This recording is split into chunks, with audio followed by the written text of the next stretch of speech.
श्रीकृष्णपरब्रह्मणे नमः। श्रीमद्भगवद्गीता चतुर्दशोऽध्यायः। गुणत्रयविभागयोगः।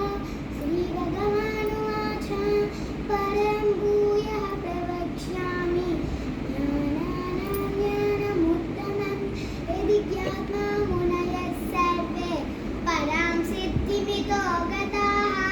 इदं ज्ञानमुपाश्रित्य मम साधन्यमागताः सर्गेऽपि नोपजायन्ते प्रलये न व्यदन्ति च। मम योनिर्महद्ब्रह्म तस्मिन् गर्भं ददाम्यहं।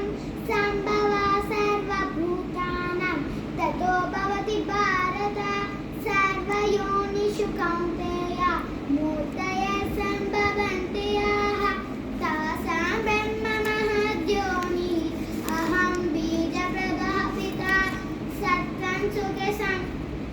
सत्त्वं रज सत्त्वं रजस्तम इति गुणाः प्रकृतिसम्भवाः निबध्नन्ति महाबाहो देहे देहिनमव्ययम्। तत्र सत्त्वं निर्मलत्वात् प्रकाशकमनामयम्। सुखसङ्गेन बध्नाति ज्ञानसङ्गेन चानघ। रजो रागात्मकं विद्धि कृष्णसङ्गसमुद्भवं। तन्निबध्नाति कौन्तेय कर्मसङ्गेन देहिनम्। तत्र तमस्वज्ञानजं विद्धि मोहनं सर्वदेहिनां।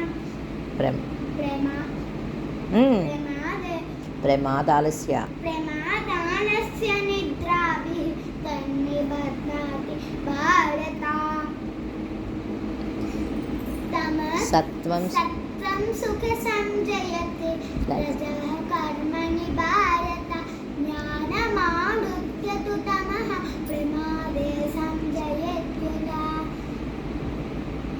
रजस्तमश्चाभिभूय सत्त्वं भवति भारत। रजसत्त्वं तमश्चैव तमः सत्त्वं रजस्तदा। सर्वद्वारेषु देहेऽस्मिन् प्रकाशमुपध्यायते। ज्ञानं यदा तदा विद्यात् అంతే వివృద్ధం सत्त्वमित्युदा।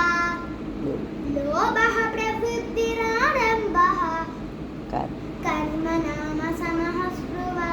रजस्येतानि जायन्ते विवृद्धे भरतर्षभ अप्रकाशो प्रवृत्तिश्च प्रमादो मोह एव च।